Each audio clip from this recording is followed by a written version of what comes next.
Okay, what's up, what's up? So ngayon, pipili tayo ng magandang language na pag-aaralan.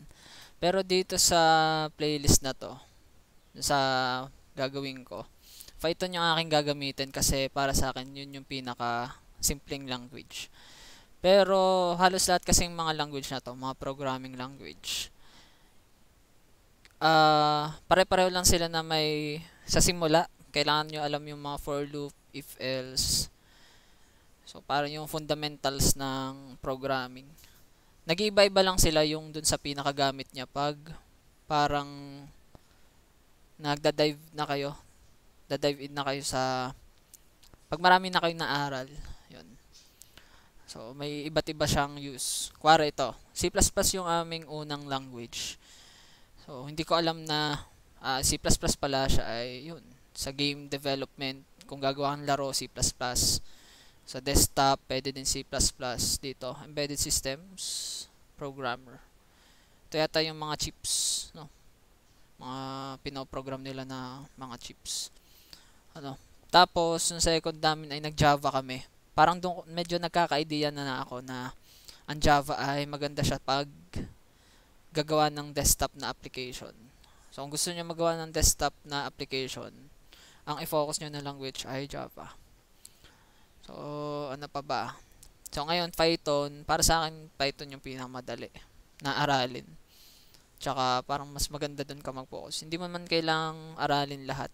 So, dapat may isang pagfo-focusing ka lang. And gusto ko yung Python, kung mag-aaral ng machine learning or, ayun, ako nawala. Kung mag-aaral kayo ng machine learning or AI, yung mag-Python na lang kayo. So, ito sa web development, yung paggagawa ng website. So, PHP, kailangan nyo. PHP, C#, JavaScript. Ito mahalaga eh. PHP, JavaScript. Pero ako yung nag-Python dun sa aming project. So, kailangan nyo din ng HTML tsaka CSS. Tapos, game development, C++, C. Itong pinaka, ano ko din. Python, pwede din. May library yata sila na Pygame. Tapos, Java. Data analysis, Python R. Yan, mga pang ano na to eh. Papunta na tong machine learning tsaka AI. Then desktop, gusto mong gumawa ng mga desktop na applications. Java yata ang pinakamaganda. Tsaka C#. May nakikita ko mga C# na magaganda din. Pero Java yata ang the best. Tapos embedded systems programmer. C, Python, C++. Yung mga yun nga sa mga chip na pinoprogram nila, yung parang mga pa-robot yata. Hindi ako masyadong familiar dito. Tapos yun, mobile app.